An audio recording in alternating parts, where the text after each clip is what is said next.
बाबा बुल्ले शाह फरमांदे ने, जिस यार दे यार हज़ार होवण उस यार नूं यार ना समझी। ਜਿਹੜਾ ਹੱਦ ਤੋਂ ਵੱਧ ਕੇ ਪਿਆਰ ਕਰੇ ਉਸ ਪਿਆਰ ਨੂੰ ਪਿਆਰ ਨਾ ਸਮਝੀ। ਹੋਵੇ ਯਾਰ ਤੇ ਦੇਵੇ ਹਾਰ ਤੈਨੂੰ ਉਸ ਹਾਰ ਨੂੰ ਹਾਰ ਨਾ ਸਮਝੀ। ਭੁੱਲੇ ਸ਼ਾਹ ਭਾਵੇਂ ਯਾਰ ਜਿੰਨਾ ਵੀ ਗਰੀਬ ਹੋਵੇ ਉਹਦੀ ਸੰਗਤ ਨੂੰ ਬੇਕਾਰ ਨਾ ਸਮਝੀ। ਝੱਲਿਆ ਇਸ਼ਕ ਕਮਾਣਾ ਔਖਾ ਕਿਸੇ ਨੂੰ ਯਾਰ ਬਣਾਉਣਾ ਔਖਾ। ਪਿਆਰ ਪਿਆਰ ਤੇ ਹਰ ਕੋਈ ਕੂਕੇ ਕਰਕੇ ਪਿਆਰ ਨਿਭਾਣਾ ਔਖਾ।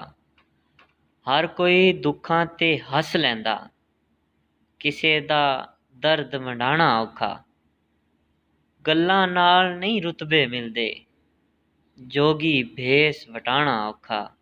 ਕੋਈ ਕਿਸੇ ਦੀ ਗੱਲ ਨਹੀਂ ਸੁਣਦਾ ਲੋਕਾਂ ਨੂੰ ਸਮਝਾਣਾ ਔਖਾ।